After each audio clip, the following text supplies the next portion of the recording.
पाकिस्तान में कुछ ना कुछ ऐसा हो जाता है जिसके बाद किसी वज़ीर आला को या वज़ीर आज़म को ये बयान देना पड़ता है, जारी करवाना पड़ता है कि उन्होंने नोटिस ले लिया। लाहौर में भी आज कुछ ऐसे हुआ, एक अफसोसनाक वाक़या काना में, जिसमें 14 बच्चे उस हादसे की नज़र हो गए और काफ़ी ज़्यादा ज़ख्मी है। 35 के करीब बच्चों का एक ट्यूशन सेंटर था जिसकी TR की छत है जो गिर गई है। लेकिन अफसोसनाक पहलू यह है कि ये हादसा कहीं ना कहीं मुल्क के किसी कोने या गोशे में होता है तो उसके बाद हम इस तरह की खबरें करके और उससे आगे बढ़ जाते हैं। आम तौर पर तरीक़ाकार ये होना चाहिए कि हर सूबे की सतह के ऊपर लाखों की तादाद में सरकारी मुलाजमीन है, ये AC और DC ऑफिस का इतना बड़ा नेटवर्क है। आपको स्कूल ऑडिट करना पड़ता है और उसको एक जियो मैपिंग करते हैं कि किस जगह पर कौन सा स्कूल है, कितने बच्चे हैं और स्कूल की हालत क्या है। कई स्कूल हैं उनकी दीवारें नहीं है, कईयों में टॉयलेट्स नहीं है, कईयों में लाइट नहीं होती। अगर आपके पास प्रॉपर उसकी जियो मैपिंग की हो और उसका स्कूल ऑडिट आप करें हर 2 साल 3 साल के बाद, तो इस तरह के इशूज़ जैसे इस तरह का हादसा हुआ है जिसमें 35 बच्चे पढ़ रहे थे और छत गिर गई, TR की छत, ये हादसा कहीं पे भी हो सकता है। मैं ये नहीं कहूँगा कि वो बंदा बहुत बड़ा मुजरिम था, किसी के साथ भी हो सकता है, लेकिन जुर्म इसमें यह है कि गवर्नमेंट की सतह के ऊपर अगर आप स्कूलों को या हॉस्पिटल्स को उसके ऊपर आप नज़र नहीं रखेंगे, हर साल 2 साल 3 साल के बाद उनको ऑडिट नहीं करते कि उसकी बिल्डिंग, दीवारें, छत, बिजली, पानी, उसकी सूरत हाल क्या है, तो फिर अल्टीमेटली किसी ना किसी एक दिन किसी एक जगह पे ये हादसा ज़रूर हो जाएगा। तो इसके ऊपर कुछ लॉज होने चाहिए। मल्टी स्टोरी बिल्डिंग में स्कूल हैं इस्लामाबाद के अंदर, 4-4 मंजिलें और यहाँ अर्थक्वेक बहुत आते हैं और मुझे इसके ऊपर इस कदर खौफ आता है। मेरे अपने बच्चे स्कूल जाते हैं और मुझे खौफ आता था कि चौथी मंजिल पे बैठे हुए हैं, अगर ये 6-7 रिक्टर स्केल का अर्थक्वेक आता है तो उस चौथी मंजिल से स्कूल वाला उसको कैसे नीचे उतारेगा। बाहर पार्किंग भी नहीं है और बिल्डिंग्स ऊपर से ऊपर चढ़ाई हुई हैं और इस कदर खौफनाक सूरत हाल है। और हमारी CDA इस्लामाबाद के अंदर भी ऐसी ऑपरेट करती है। तो लाहौर तो पुराना शहर है, उसकी तो गलियों में आपको पास अगर एमरजेंसी के अंदर किसी बड़ी गाड़ी को रेस्क्यू करने के लिए ले जाना पड़ जाए तो काफ़ी सारी गलियाँ ऐसी हैं जिसके अंदर तक बड़ी गाड़ियाँ भी नहीं जा सकती। तो इस सूरत हाल के लिए कुछ ना कुछ तरीक़ाकार होश करके कभी ज़िंदगी में कोई अच्छा काम कर लेना चाहिए, कोई उसमें हर्ज नहीं है। तो तमाम वज़ीर आला को और वज़ीर आज़म साहब को इसके ऊपर काम करना चाहिए। स्कूल ऑडिट और जियो मैपिंग उसकी मस्ट है। उसकी बिल्डिंग का एक कंप्यूटराइज छोटा सा एक कंप्यूटर 70-80 हज़ार का या 1 लाख रुपए के, उसके अंदर वो पूरा डाटा आ जाएगा, लेकिन करने की नीयत होनी चाहिए। वैसे इसका कोई शॉर्टकट इसके अलावा कुछ है नहीं है। फ़हद भट्टी साहब हमारे समा के लाहौर में नुमाइंदा है, इस वक्त जाए हादसा पर मौजूद है। फ़हद, ये बताइएगा कि सूरत हाल वहाँ क्या है, कैसे हुआ और अब क्या अपडेट क्या है उसके ऊपर। बहुत शुक्रिया मलिक साहब। अभी यहाँ पर ताज़ा तरीन सूरत हाल ये है कि ये काना 9 का इलाका है और यहाँ पर ये एक सारा देहाती इलाका है और देहाती इलाके में आपको पता है कि कोई चेक एंड बैलेंस नहीं होता इमारतों का। और ये जो इमारत बनाई गई थी इसके अंदर एक ट्यूशन सेंटर खोला गया था जिसमें कम उम्र बच्चों को तालीम दी जाती थी। आज भी ऐसा ही हुआ। वक्त के मुताबिक बच्चे 3 बजे के बाद जो है वो अपने ट्यूशन सेंटर पहुंचे और ट्यूशन सेंटर में उन्होंने पढ़ना शुरू कर दिया। जो एक खातून टीचर जो है उनको बच्चों को पढ़ाती थी। 35 के करीब बच्चे थे जो उस ट्यूशन सेंटर में मौजूद थे। मैं उस जाए वकुआ पर ही मौजूद हूँ और इस जाए वकुआ पर अभी ये सूरत हाल है कि यहाँ पर इलाका मकीन जो हैं वो बड़ी तादाद में जमा है, पुलिस की भारी नफरी यहाँ पर जमा है। जब ये वाक़या हुआ 4:30 का वक्त था, पूरी की पूरी बिल्डिंग जो है वो कोलैप्स हो गई। 1 मंजिला ये बिल्डिंग है। कोलैप्स होने की वजह से जो ट्यूशन सेंटर में बच्चे मौजूद थे वो जो है वो मलबे तले दब गए। इलाका मकीनों ने जब मलबा गिरने की आवाज़ सुनी तो उन्होंने फौरी अपनी मदद आप के तहत ऑपरेशन शुरू किया, मलबा हटाकर बच्चों को निकालने की कोशिश की। एक शख्स मुझे ऐसा मिला जिसने कहा कि उसने अपने हाथों से तकरीबन 15 या 16 बच्चों को निकाला, जिसमें से 6 की हालत जो है वो इंतहाई तशवीशनाक थी। वो बिल्कुल उसे बेहोश दिखाई दे रहे थे। उसके अलावा जो बाकी हैं वो भी नीम बेहोशी की हालत में थे। इब्तिदाई तौर पर ये जो बताया जा रहा है रेस्क्यू 1122 की जानिब से और पुलिस की जानिब से कि इस वाक़े में, इस अफसोसनाक वाक़े में 14 बच्चे जाँ बहक हुए हैं, जबकि अभी तक जो बताया जा रहा है 6 से 8 बच्चे ऐसे हैं जो शदीद ज़ख्मी हैं, जिनमें एक खातून टीचर भी शामिल है जो इस ट्यूशन सेंटर को चलाती थी।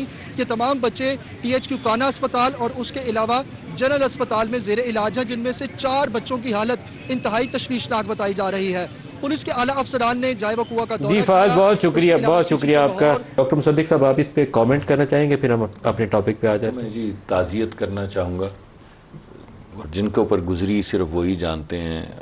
हम तो यहाँ बैठ के बात कर रहे हैं, मगर इस वक्त वो तमाम घर उनके भाई बहन माँ बाप सबसे ताज़ियत करते हैं। अल्लाह मग़फ़िरत फरमाए उन लोगों की जो इंतकाल कर गए हैं और उनको जन्नत में उनके दर्जात बुलंद करें, और जो लवाहिकीन हैं, जो माएँ हैं, बहनें हैं, बाप हैं, उनको अल्लाह सब्र नसीब करे। आपने बात तो ठीक की सर, ये जोनिंग की बात है। और हमारे यहाँ इन्फोर्समेंट जो है उसका के बहुत से मसाइल हैं, और ये जोनिंग और कंस्ट्रक्शन मटीरियल्स और कंस्ट्रक्शन क्वालिटी जो है ये मसाइल हैं। स्कूल तो खैर और या हस्पताल तो बहुत बड़ी चीज़ है, मगर ये घरों में भी नहीं होने चाहिए। तो बिल्कुल इन्फोर्समेंट की ज़रूरत है। आपने हर बात जो की है मैं उसकी तायीद करता हूँ। हमारे साहब आप कमेंट करना चाहेंगे? बिस्मिल्लाहिर्रहमानिर्रहीम, या का नअबुदु व इय्याका नस्तईन। देखिए, ये वाकई बहुत अफसोसनाक वाक़या है, और ख़ास तौर पे उन फैमिलीज़ के लिए जिसमें ये अमवात हुई है, तो इट्स वेरी सैड। और जितना भी उनके साथ इंसान खड़ा हो वो या ताज़ियत करे वो कम है। लेकिन सर, एक दफ़ा हमें रुक कर देखना पड़ेगा कि हम कहाँ गलत हैं।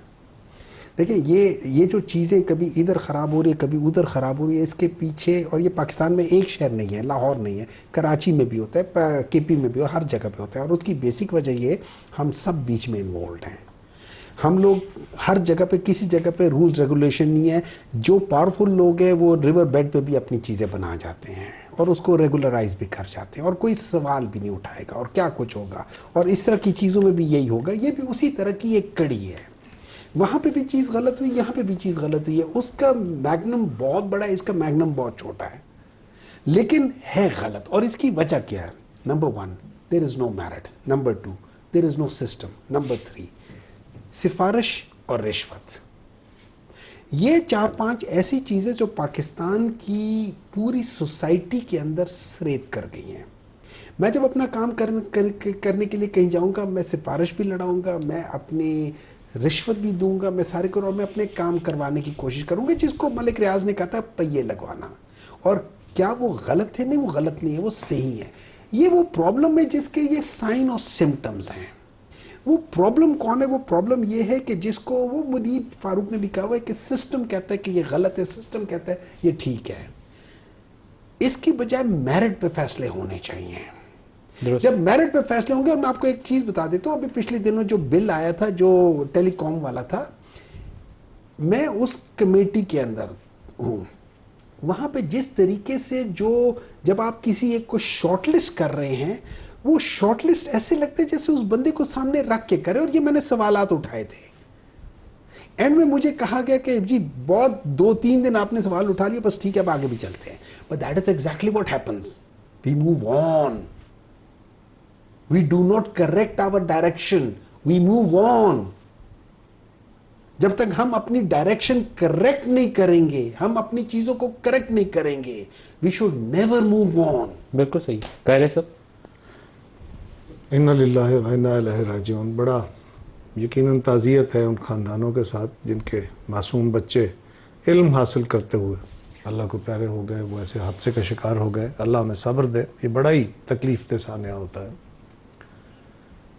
और बिलाशुबा ये हमारे जो तामीराती है, हमारा मेयार है, या जो रेगुलेटरी फ्रेमवर्क है, वो इतना पुअर है, और ये किसी एक जगह भी नहीं है और किसी एक दौर में भी नहीं है। ये तसलसल के साथ होता है, पूरे मुल्क में हर जगह हो रहा है, हर वक्त होता है। अब ग्रेजुअली, अब इसमें कंपैरेटिवली अगर देखा जाए तो अब इमारतें कुछ बेहतर बनना शुरू हुई है, लेकिन क्वांटम इस कदर ज़्यादा है कि कोई आपका इदारा इतने कैपेसिटी उसमें नहीं है, या लोगों में इतनी विल नहीं है, और ऊपर से गवर्नमेंटों के झंझेले और बड़े हैं। लेकिन ये काम तो हुकूमतों का ही करना तो उन्हीं ने है। मलिक साहब, हमारे यहाँ जिस तरह तेज़ी से फैलती हुई आबादी है, इसी तरह तेज़ी से फैलती हुई ये मकानात हैं, इस तरह की चीज़ें हैं, और ये गरीब मतलब कामनर्स के, माड़े बंदों के इलाके का मकान नज़र आता है या आबादी नज़र आती है, तो वो अपने बच्चों को यकीनन बेहतर जगहों पे नहीं भेज सकते। ऐसी जगहों पे जहाँ पे कैपेसिटी से ज़्यादा बच्चे स्कूलों में भी होते हैं और इस तरह के ट्यूशन सेंटर्स में भी होते हैं। ये भी एक सवालिया निशान है कि इतने मासूम बच्चे क्यों ट्यूशन सेंटर्स में जा रहे हैं। तो ये हम सबको, सारी हुकूमतों को कुछ तो लॉज होने चाहिए कि जो बिलाशुबा जी लॉज तो हैं, hospital, schools, places of education, कुछ तो उसके ऊपर हम साल 2 साल बाद जाके देखें कि किस हालत में, जब बच्चे अंदर 50 बच्चा अपना बिठा दिया हमने, कैसी अंदर हालत है। लॉज मौजूद है, लेकिन हम अमल नहीं कर रहे। इस वक्त कानून तो मौजूद है प्राइवेट स्कूल का। बड़े शहरों को छोड़ दीजिए, आप ज़रा चलिए छोटे शहरों में, बल्कि बड़े शहरों के भी इसबाब में जाइए, और वहाँ पे जिस तरह के छोटे छोटे घरों में स्कूल्स बने हुए हैं, तो उनका रेगुलेटरी फ्रेमवर्क तो मौजूद है, गवर्नमेंट इदारे बनाए हुए हैं, लेकिन वो उस तरह का रेगुलेटरी फ्रेमवर्क काम नहीं कर रहा। असल सवाल कानून नहीं होना, ना ही है, नहीं है। कानून तो एक ऑर्डिनेंस से बन जाएगा ना जी। मसला इन्फोर्समेंट है, उस पे ओवरसाइट नहीं है। वो एक सीरियस सवाल है